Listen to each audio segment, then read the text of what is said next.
the company is disqualifying you earlier because they say that you do not have authority, the machinery to wage a national campaign. And one of your opponents for the presidency said that, I'm not very sure about my statistics or my figures though, but he said that you need at least 30 million to run for president. Now that you have been reinstated in your banking days, how do you already said that you have networks in the provinces and all, but how else do you plan to introduce yourself? You know that your opponents have had a head start since you were disqualified for Olympiada, and they started to have advertisements, jingles, and all that. How do you plan to introduce yourself to a wider mass of people? Okay. The major strategy remains the same, which is basically the internet, the mainstream media, or the traditional media. We are now in the process of, in our program, we're discussing the production of videos.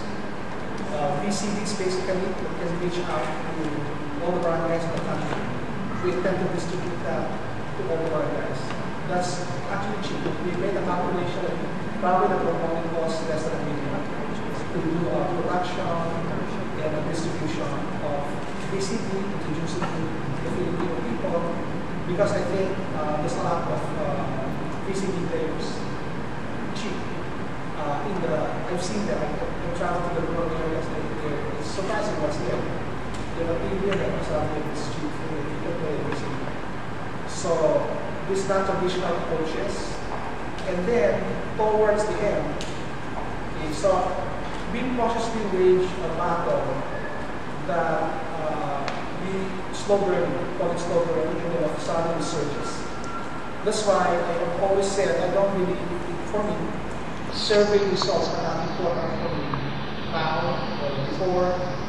They will become more important towards the end.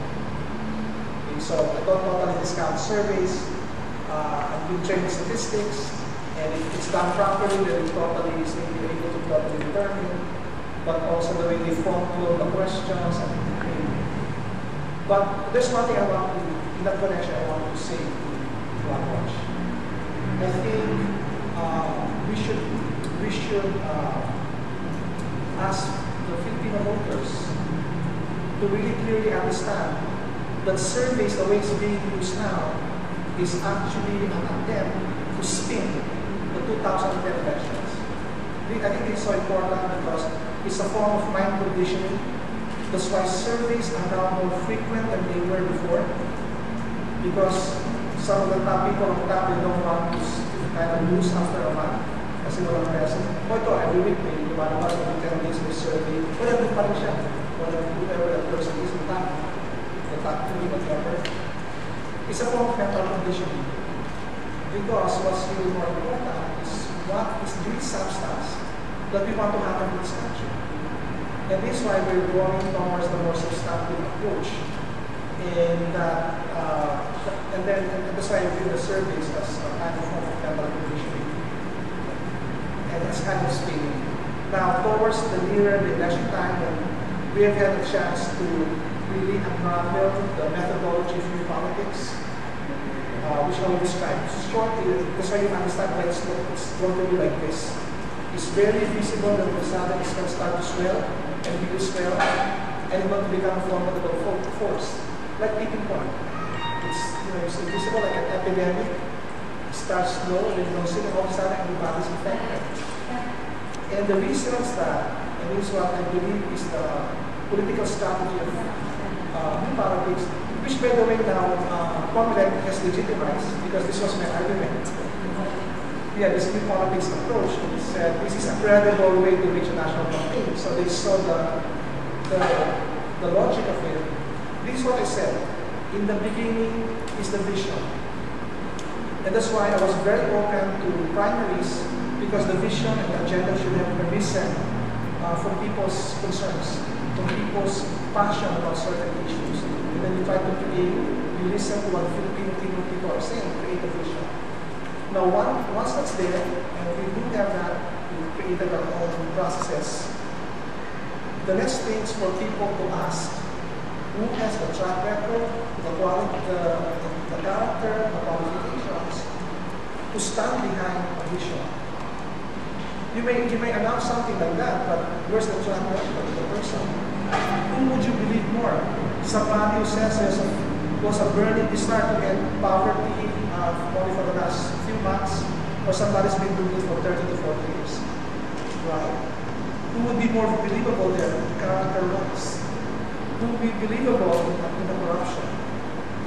If somebody would just all of a sudden said, ganito, out of the blue kasi presidential candidate, or somebody who's actually risked his life to bomb threats, to sniper threats, to bullets, assassination attempts, to stop corruption. Who among the two would be more credible than that? So, once the person is there, and then the person is able to communicate to the public, whether to the internet, or to the media, or to other means, and reaches reality, then you're going to see the emergence of thousands of people who are going to identify themselves with that person. And that's also starting to happen. And then when they do that and it starts to swarm, because if you have you can just do the calculation, the thousands of people already like that, and they start speaking to the immediate family, and they convince them, it starts to spread. And then before you know it, you will get a nationwide organization and the resources to reach a credible national campaign. So this has happened in the past. For example, in the case of Trillanes, somebody with no funds, organization. I think he had at most 5 million advertising budget, and he was in jail. And he won. And on a local gubernatorial level, it's happened several times. Because people, the basic reason why it's happening is that people are sick and tired of traditional politics. They don't want to vote between lesser and greater evil. They want real choices in the 2010 elections. And they've been waiting for this for a long time. And so, that national desire, many Filipinos, backed up by media, internet, leveraging gender desire, can also lead to a very credible national campaign. That's why it's going to be like that. That's why all of a sudden you don't see and all of a sudden you see. My own estimation is that February, March, okay, I think we should start watching what happens in March. If people begin to see that they climb up to 5% in a credible survey, then we begin to see a real, people really get scared. Because starting from 0 to 0.02% to 0.1%.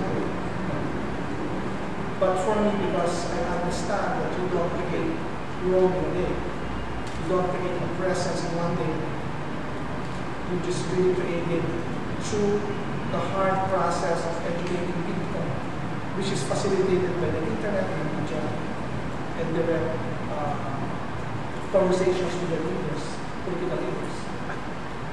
So that's why I'm saying the April surveys will be the more decisive for